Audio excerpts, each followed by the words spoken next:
Right now, we're seeing a notable spike in software sentiment with a score of plus 0.43, which is significantly above our historical baseline.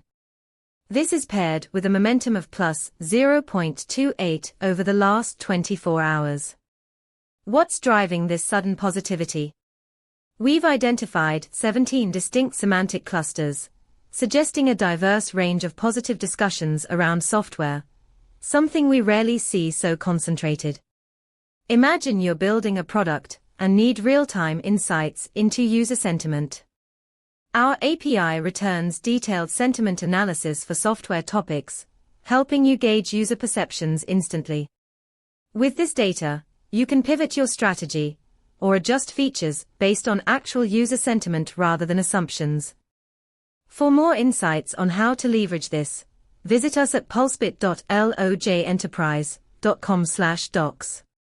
Let's make your software smarter together.